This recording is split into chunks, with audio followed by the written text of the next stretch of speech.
स्वागत है आप सभी का हमारी इस नई वीडियो में। मैं हूं आपके साथ समरा फातिमा। आज इस वीडियो में हम सॉल्व करने वाले हैं यूपीएसएससी पीईटी एग्ज़ाम का पेपर। ये एग्ज़ाम 2 शिफ्ट्स में हुआ था, आपको पता होगा। शिफ्ट 1 का पेपर जो है, क्वेश्चन पेपर मैं पहले ही अपलोड कर चुकी हूँ आंसर्स के साथ, और अब ये शिफ्ट 2 का पेपर है सेट ए, जैसे कि आपको स्क्रीन पर नज़र आ रहा होगा। साथ साथ मैं इसके आंसर्स भी आपको बताऊँगी। देखिए, मैंने कोशिश की है कि सभी के सही आंसर आपको बताऊँ, लेकिन इसके बावजूद भी अगर कोई आंसर आपको लगता है कि मैंने गलत बताया तो कमेंट सेक्शन में सही जवाब ज़रूर बताएं। अगर इसका पीडीएफ आपको चाहिए या किसी और सेट का पीडीएफ आपको चाहिए तो मेरे टेलीग्राम ग्रुप को ज्वाइन आप कर सकते हैं, जिसकी लिंक डिस्क्रिप्शन में डाल दी है। वहाँ पर आपको सारे ही सेट के, दोनों ही शिफ्ट के पेपर्स आपको वहाँ पर अवेलेबल पीडीएफ में हो जाएंगे। तो चलिए अब वीडियो को शुरू करते हैं। तो हमारा सबसे पहला जो प्रश्न है वो है कि निम्नलिखित किस क्रम में भारत आए थे। तो जो इसका सही जवाब है वो आपको पता ही है कि भाई सबसे पहले फहान आए थे, फिर हुइनसांग आए थे और फिर थॉमस रो आए थे। तो इसका सही जवाब ऑप्शन बी 213 करके है। अच्छा, अगला सवाल है सिराज उद दौला किस युद्ध में अंग्रेज़ों से पराजित हुआ था। तो इसका सही जवाब ऑप्शन बी प्लासी युद्ध है। अगला सवाल, इनमें से कौन हड़प नीति का कट्टर समर्थक था। इसका सही जवाब ऑप्शन बी लॉर्ड डलहौजी है। क्वेश्चन नंबर 4, भारतीय इतिहास में धन्वंतरी कौन थे। इसका सही जवाब ऑप्शन बी चंद्रगुप्त विक्रमादित्य की सभा को सुशोभित करने वाले प्रसिद्ध चिकित्सक। इसके बाद क्वेश्चन नंबर 5 हमारा, मौर्य काल भारत के विवरण वाली इंडिका के लेखक थे। इसका सही जवाब है Megasthenes. Question number 6, Simon commission किस वर्ष में भारत आया था प्रथम बार। इसका सही जवाब है 1928। अच्छा, जो लोग अगर किसी यूनिवर्सिटी के लिए तैयारी कर रहे हैं, जामिया एंट्रेंस या अलीगढ़ एंट्रेंस के लिए, और वो इस वीडियो को देख रहे हैं, तो वो भी इस वीडियो को देख सकते हैं, क्योंकि देखिए इस तरह के सवाल आपके एंट्रेंस में भी आते हैं, ग्रेजुएशन लेवल के या मास्टर्स लेवल के, तो उनके लिए भी ये वीडियो काफ़ी ज़्यादा हेल्पफुल है। इसके बाद अगला सवाल है, भारतीय राष्ट्रीय कांग्रेस द्वारा किस अधिवेशन में ऐतिहासिक पूर्ण स्वराज्य का प्रस्ताव पारित किया गया। तो उसका सही जवाब है ऑप्शन बी लाहौर। निम्न का मिलान करें। तो इंडियन नेशनल आर्मी जो है वो सुभाष चंद्र बोस ने करी। इसके बाद आपका जो ये गदर पार्टी है, और फिर ये मित्र मेला और home rule league Annie Besant. ठीक है, तो इस तरीके से इसकी जो सीरीज़ है वो आएगी 2 1 3 4 करके। इसका सही जवाब ऑप्शन बी है। इसके बाद निम्न में से किसने महात्मा गांधी के खिलाफत आंदोलन से जुड़ने का विरोध किया था। इसका सही जवाब मोहम्मद अली जिन्ना, ऑप्शन सी है। क्वेश्चन नंबर 10, इनमें से कौन सा क्रांतिकारी संगठन काकोरी षड्यंत्र केस में शामिल था। इसका सही जवाब option D Hindustan Republican association है। नागार्जुन सागर किस बांध पर बना है। इसका सही जवाब ऑप्शन बी कृष्णा है। माउंट एवरेस्ट पर प्रथम बार चढ़ाई किस वर्ष की गई। इसका सही जवाब ऑप्शन बी 1953 है। ठीक है, इसके बाद नेक्स्ट क्वेश्चन है, भरतपुर में स्थित पक्षी राष्ट्रीय उद्यान का नाम है। इसका सही जवाब है ऑप्शन सी केओला देव घाना नेशनल पार्क या घाना राष्ट्रीय उद्यान। ठीक है, तो ऑप्शन सी इसका सही जवाब है। क्वेश्चन नंबर 14, भिलाई इस्पात संयंत्र के लौह अयस्क का सूत्र है। The source of iron ore for Bhilai steel plant is.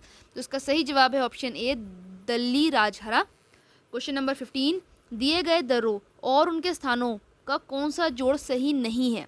तो देखिए इसका जो जोड़ सही नहीं है वो है पहला, दूसरा और तीसरा।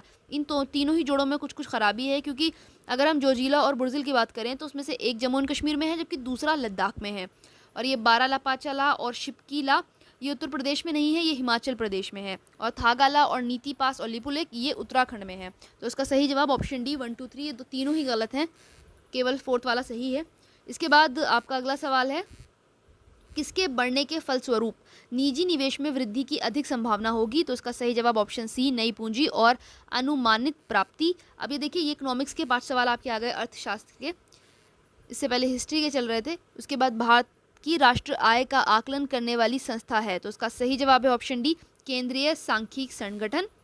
क्वेश्चन नंबर 18, सेवा क्षेत्र का दूसरा नाम क्या है। तो इसका सही जवाब है टेरिटरी तृतीयक।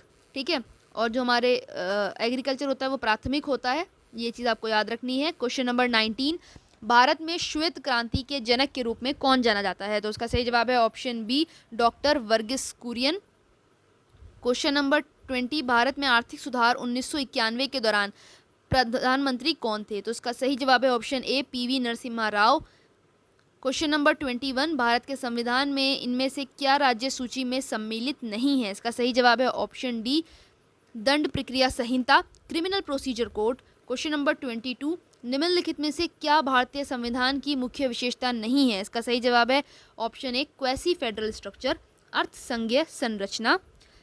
क्वेश्चन नंबर 23, निम्न में से क्या भारतीय नागरिकों को आर्थिक न्याय प्रदान करता है? इसका सही जवाब है राज्य नीति के निर्देशक सिद्धांत, directive principle of state policy, DPSP।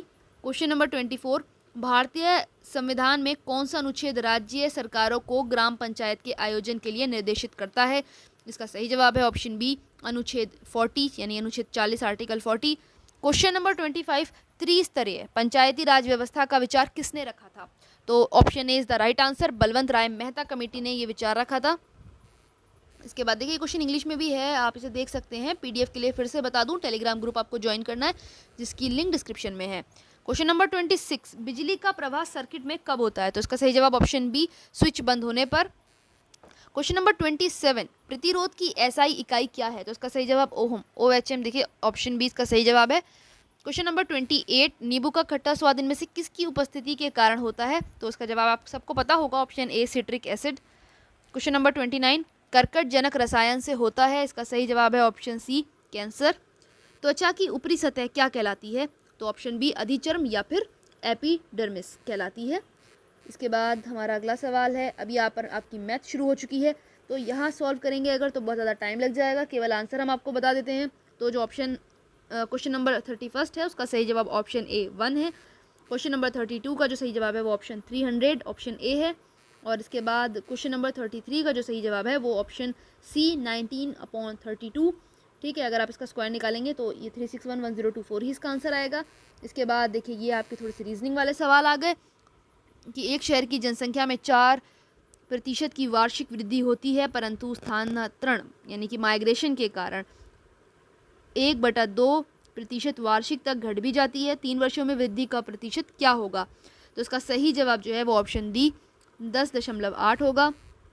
इसके बाद यहाँ पर एक और सवाल कि ये देखिए, ये अच्छा मैथ ही चल रही है आपकी 5 नंबर की। 13 परिणामों का औसत 68 है, पहले 7 का औसत 63 है और आखिरी 7 का औसत 70 है, तो 7वें का परिणाम है। तो इसका सही जवाब ऑप्शन ए 47 है। इसके बाद यहाँ से आपकी हिंदी शुरू हो जाती है। निम्न में से तीक्ष्ण का विलोम शब्द क्या है? तो इसका सही जवाब है ऑप्शन डी, कुंठित। गजन वदन का पर्यायवाची है, इसका सही जवाब है गणपति, ऑप्शन सी। कांटों से भरा हुआ, इसका सही जवाब है ऑप्शन डी, कंट का कीर्ण। ठीक है, इसके बाद दूध का दूध और पानी का पानी करने का मुहावरे का सही अर्थ है, इसका सही जवाब है उचित निर्णय करना। नहीं, मुझे लगता है ये ऑप्शन सी होना चाहिए, टिक गलत लग गया है। नहीं ठीक ही है, ओके, मैं कुछ और समझ रही थी उसे। तो उचित निर्णय करना जो है ये इसका सही जवाब है। इसके बाद शुद्ध वर्तनी का चयन कीजिए, तो बहिष्कार की जो शुद्ध वर्तनी है वो ऑप्शन सी ही है, बहिष्कार। ठीक, ऑप्शन सी वाली जो स्पेलिंग है वो एकदम ठीक है। और इससे पहले 39 का फिर से बता दूं, ऑप्शन डी ही सही आंसर है, जो कलर हुआ हुआ है वही सही है। इसके बाद देखिए यहाँ पर ही आपका आ जाता है एक पैराग्राफ, और ये थोड़ा सा इंग्लिश का पैराग्राफ है, तो मैंने इसको थोड़ा जूम कर दिया है, थोड़ा सा और जूम आउट। तो आप इसका स्क्रीनशॉट ले लीजिए, इसे पढ़ लेना बैठकर आराम से, और इसके आंसर आपको ईजिली समझ में आ जाएंगे। मैं आपको ऐसे ही आंसर बता देती हूँ। क्वेश्चन नंबर 41 का आंसर है ही वॉज अफ्रेड। 42 का a cold breeze blue his past face. Question number 43 का जो आंसर है वो none of these I think. और क्वेश्चन नंबर 44 का जो आंसर है इसमें पूछा है कि give synonym for the following word pride. तो सिनोनियम जो एक जैसा हो, ठीक है। समानार्थी शब्द तो डिग्निटी है। Give antonym for the following word कीन, तो उसका है डल, यानी कि विलोम शब्द पूछा है इसमें, ठीक है। कीन जो हर कुछ जानना चाहे और डल जो डली है बस, वो तो खैर। क्वेश्चन नंबर 46 पूछा है यहाँ पर इन्होंने, कुत्ते को जो है काटने से रबीज हो जाती है, तो मच्छर के काटने से क्या होता है? Malaria. Option C is the right answer. उस शब्द का चयन कीजिए जो समूह के बाकी शब्दों से मेल नहीं खाता। तो नन, मुनि, पादरी, देखिए ये सब सन्यासी लोग हैं या धर्म से जुड़े हुए हैं, जबकि शूरवीर ऐसा नहीं है। तो उसका जो अलग वर्ड है वो ऑप्शन बी है। अब यहाँ पर देखिए किसी निश्चित कूट भाषा में ये जो शब्द है कंप्यूट्रोन को लिखा जाता है इस कोड में, इसी कूट भाषा में एडवांटेजेस को कैसे लिखा जाएगा? तो खैर अगर आप इसका सही जवाब जानना चाहते हैं तो उसका सही जवाब ऑप्शन बी है। क्वेश्चन नंबर 49, एक आदमी ने एक महिला से कहा तुम्हारी माँ के पति की बहन मेरी बुआ है, वह महिला उस आदमी से किस प्रकार संबंधित है? तो इसका सही जवाब ऑप्शन डी, वो उसकी बहन है। ये ब्लड रिलेशन से आपका सवाल आ गया। देखिए यहाँ से अब असल में रीजनिंग शुरू हुई है। फिर यदि 18 फरवरी 2005 को शुक्रवार है तो 18 फरवरी 2007 को कौन सा दिन होगा? तो उसका सही जवाब रविवार, संडे होगा। क्वेश्चन नंबर 51, भारत के उस प्रथम राज्य का नाम क्या है जिसने अपने सभी निवासियों को स्वास्थ्य बीमा प्रदान किया है? इसका सही जवाब राजस्थान है, ऑप्शन सी। आरबीआई ने 22 जुलाई 2021 के से किस भुगतान तंत्र के नए कार्ड जारी करने पर प्रतिबंध लगा दिया है? तो इसका सही जवाब ऑप्शन ए मास्टर कार्ड है। इसके बाद योग के बारे में जागरूकता बढ़ाने के उद्देश्य से भारत में किसके द्वारा मोबाइल ऐप नमस्ते योग शुरू किया गया? तो इसका सही जवाब ऑप्शन सी आयुष मंत्रालय है, मिनिस्ट्री ऑफ आयुष। ठीक है, option C is the right answer. इसके बाद question number 54, Tokyo para Olympics में किसको भारतीय दल के ध्वजवाहक के लिए नामित किया गया? इसका सही जवाब ऑप्शन बी मरियप्पन थंगावेलु है। क्वेश्चन नंबर 2055, 2021 और 2022 के दूसरे क्वार्टर जुलाई सितंबर के लिए सुकन्या समृद्धि खाते का ब्याज दर क्या है? तो इसका सही जवाब 7.6% है, 7.6%। भारतीय सेना ने कश्मीर में अपनी एक फायरिंग रेंज का नाम बॉलीवुड अभिनेत्री के नाम पर रखा है, तो उस बॉलीवुड अभिनेत्री का नाम क्या है? तो उनका नाम है विद्या बालन। ऑप्शन डी जो है वो उसका सही जवाब है। क्वेश्चन नंबर 57, वर्ष 2021 के लिए किस देश का पासपोर्ट विश्व में सबसे शक्तिशाली पासपोर्ट की श्रेणी में आता है? तो इसका सही जवाब ऑप्शन डी है, या सबसे ऊपर है तो खैर इसका ऑप्शन जो है वो ऑप्शन डी जापान इसका सही जवाब है। इसके बाद अगला सवाल है, तमिलनाडु विधानसभा 2021 का चुनाव किस राजनीतिक दल ने जीता? इसका सही जवाब ऑप्शन ए डीएमके है। क्वेश्चन नंबर 59, वैश्विक शांति सूचांकांक 2021 यानी कि ग्लोबल पीस इंडेक्स 2021 में कौन सा देश शीर्ष पर है, नंबर 1 पर है? इसका सही जवाब आइसलैंड, उसने टॉप करा है इसमें। कौन सी राज्य सरकार ने मुख्यमंत्री दलित सशक्तिकरण योजना को लागू किया है? तो उसका सही जवाब ऑप्शन ए तेलंगाना है। क्वेश्चन नंबर 61, निम्न में से किस देश को थंडर ड्रैगन की भूमि के नाम से जाना जाता है? इसका सही जवाब ऑप्शन बी भूटान है। इसके बाद रियाद किस देश की राजधानी है? सऊदी अरब की है, पता होगा आप लोगों को, ये बहुत बेसिक सा सवाल पूछा है उन्होंने। अच्छा, शिफ्ट 1 में जो आया था राजधानी, वो राजधानी तो बड़ी मुश्किल थी, लेकिन उसके ऑप्शन इतने आसान थे कि कोई भी लगा देता सेंट जॉस, क्योंकि बाकी दिल्ली वगैरह दिए थे तो वो तो सबको पता ही है कि वो गलत है ऑप्शन। इसके बाद पूछा है कि क्षेत्रफल की दृष्टि से भारत का निम्न में से कौन सा राज्य सबसे छोटा है? तो गोवा सबको पता है सबसे छोटा है। तो कुछ सवाल दोनों ही शिफ्ट्स में बड़े आसान आए थे, अब आप इस सवाल से अंदाज़ा लगा सकते हैं, और कुछ थोड़े मुश्किल भी थे। अच्छा, उसमें है लोकसभा के मैक्सिमम सदस्य पूछे थे शिफ्ट 1 वाले में। यहाँ देखिए राज्यसभा में चुने हुए सदस्यों का कार्यकाल कितने वर्ष का होता है, ये पूछ लिया। तो उसका सही जवाब ऑप्शन सी 6 वर्ष, 6 ईयर्स है। क्वेश्चन नंबर 65, विश्व में संयुक्त राष्ट्र दिवस कब मनाया जाता है? इसका सही जवाब 24 अक्टूबर है, जबकि शिफ्ट 1 वाले में हिंदी दिवस पूछ लिया था, जिसका सही जवाब 14 सितंबर है। इसके बाद क्वेश्चन नंबर 66, अंतर्राष्ट्रीय न्यायालय कहाँ स्थित है? तो द हेग में ये स्थित है, option B is the right answer. विश्व प्रसिद्ध खजुराहो मूर्तिकलाएं कहाँ स्थित हैं? तो उसका सही जवाब ऑप्शन बी मध्य प्रदेश में, जबकि आई थिंक उसमें अजंता और एलोरा की केव्स पूछी थी, जो कि औरंगाबाद में है। तो मैं ये कंपैरिजन इसलिए बता रही हूँ कि भाई अगर आपने शिफ्ट 2 का पेपर दिया होगा तो आपने शिफ्ट 1 का नहीं देखा होगा, तो आपको पता होना चाहिए कि उसमें कितना फ़र्क था।